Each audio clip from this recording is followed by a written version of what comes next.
In internet terms, YouTube seems to have been around forever. For nearly 2 decades, it's been the go-to place for longer-form videos. With over 2 billion daily active users, it's one of the biggest sites in the world and the second largest search engine after Google. It's estimated that 1 billion hours of video is watched on YouTube every day. That's like watching the entire Lord of the Rings trilogy more than 4.5 million times. Over the years, YouTube has gone through many phases, from random viral videos to bloggers, pranks, and now more professional content. And today, for viewers like you, this is a free source of news, information, and entertainment. But in all of this, we rarely think about the people who built this platform. Susan Wojcicki is one of the most important people when it comes to YouTube. She's been YouTube's CEO since 2014, and she's played a pivotal role in the platform's massive growth and success. But recently, she stepped down from the helm, and this was to make way for Neil Mohan. Neil had been YouTube's chief product officer since 2015.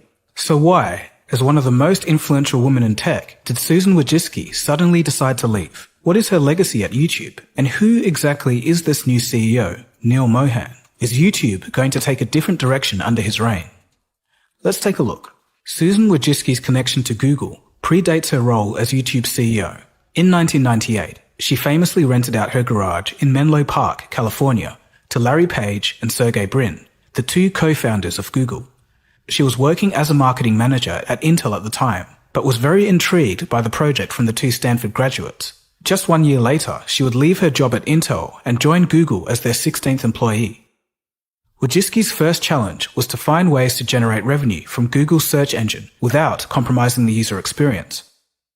She came up with the idea of AdWords, a system that allowed advertisers to bid on keywords related to their products or services and display text-only ads on relevant search pages. AdWords was launched in 2000 and became one of Google's main sources of income. Wojcicki also spearheaded several acquisitions that expanded Google's online presence. In 2003, she led the launch of AdSense, a system that placed ads on third-party websites based on their content. To power AdSense, she acquired Applied Semantics, a company that developed natural language processing technology. A couple of years later, she would make a massive contribution to Google. In 2005, 3 former PayPal employees, Chad Hurley, Steve Chen, and Jawed Karim, had an idea to make a site where ordinary people could upload their videos, basically share home videos to the world. And that site was YouTube. Interestingly, YouTube was supposed to be a dating site, a site where users could upload videos of themselves and find potential matches. They even had a slogan for it: tune in, hook up. The idea didn't take off, and YouTube would pivot towards becoming a general video sharing site. Just imagine how YouTube would look like today if that concept became popular. Anyway, in 2005, Google had its own video sharing site, Google Video. I wonder if any of you remember that. Unlike YouTube, Google Video initially only offered a video search engine that would index videos from other websites. Later though, Google would accept user-generated content. Meanwhile, Susan Wojcicki, who was the head of Google Video at the time, saw that YouTube was growing in popularity and taking off. In this moment, she saw an opportunity. She convinced Google's co-founders, Larry Page and Sergey Brin, to buy YouTube. And a year later, in 2006, over dinner at a Denny's restaurant, Google's former CEO, Eric Schmidt, persuaded Chad Hurley and Steve Chen to sell YouTube for $1.6 billion. It was Susan's responsibility to integrate YouTube into Google's advertising network. In 2008, she oversaw the acquisition of DoubleClick, a company that specialized in display advertising and ad serving. Neil Mohan was an employee of DoubleClick at the time. We'll come back to Mohan and how he became an integral part of Google and YouTube later on in the episode. In 2014, Susan Wojcicki was made YouTube CEO. As CEO, she focused on improving the user experience of the platform, developing new revenue streams for creators, and investing in new technology like virtual reality and live streaming. Under her leadership, YouTube grew rapidly and became one of the most popular websites on the internet. Susan Wojcicki's tenure at YouTube has never been smooth sailing. Everything from dealing with copyright issues and figuring out how to monetize YouTube, not to mention navigating controversies. But Susan handled things well for the most part. Today, YouTube is a major part of Google's business and generates billions of dollars in revenue every single year.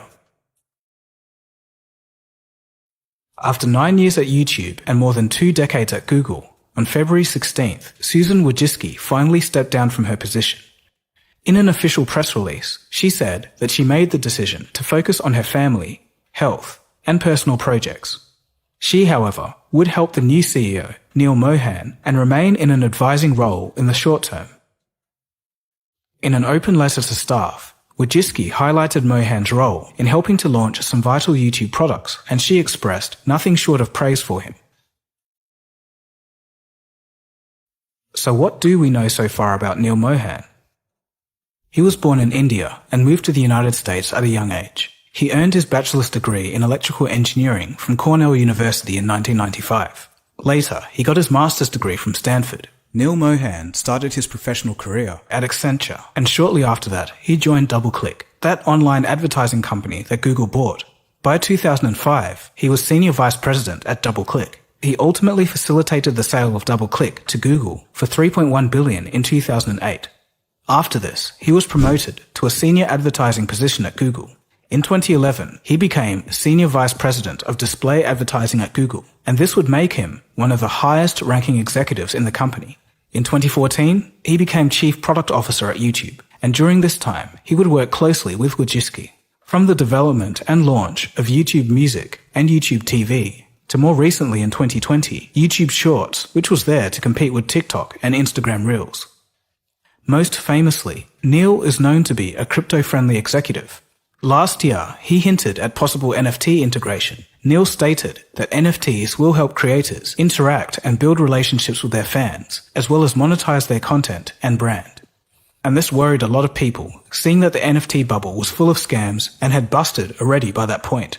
But thankfully, none of this has come to fruition thus far. He also stated that YouTube is exploring how to leverage blockchain technology. But again, thus far, no details have been released.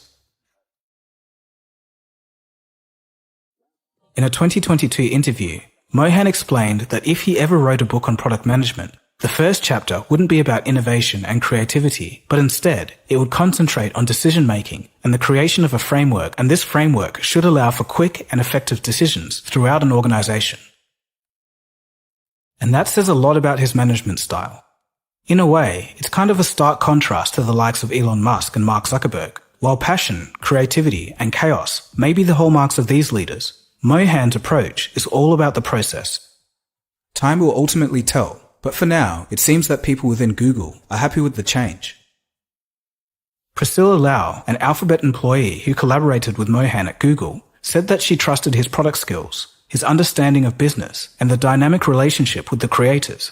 According to sources close to Google's executive team, Mohan's personality may be well suited for navigating turbulent waters. Now age 49, Neil Mohan takes the helm at YouTube during a very turbulent time for Google. Google is facing tremendous pressure. The internal morale at the company is rather low due to a recent slashing of 12,000 jobs. And due to inflation and rising interest rates from central banks, spending across the board is down and the digital ad market is struggling. And the first thing that brands tend to cut is their marketing budget. And this has resulted in a drop in YouTube revenue over the last 2 quarters. Google themselves are in sort of a battle with AI chat systems because they're chipping away at their main cash cow, search. But back to YouTube, in recent years, the platform has been facing fierce competition from others, especially ByteDance's TikTok for shorter forms of content. YouTube is currently trying to gain traction in shorts, mainly by monetizing the same way that TikTok does, but that's just following trends, not innovating. Dealing with such issues is no easy feat, and the company knows that they have to tread carefully. As the new CEO, considering everything, he's got his work cut out for him. So what's the new direction for YouTube? Mohan has revealed his goals in 2023 in a first letter to the YouTube community.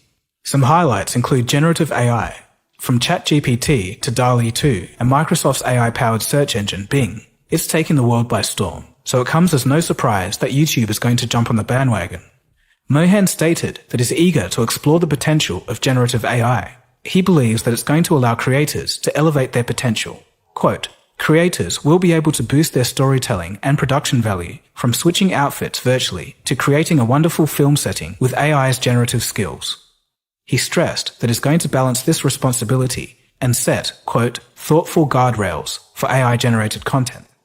He's also given a glimpse of some new product features on YouTube. He hinted that Shorts will soon have advanced editing tools and expanded music selections.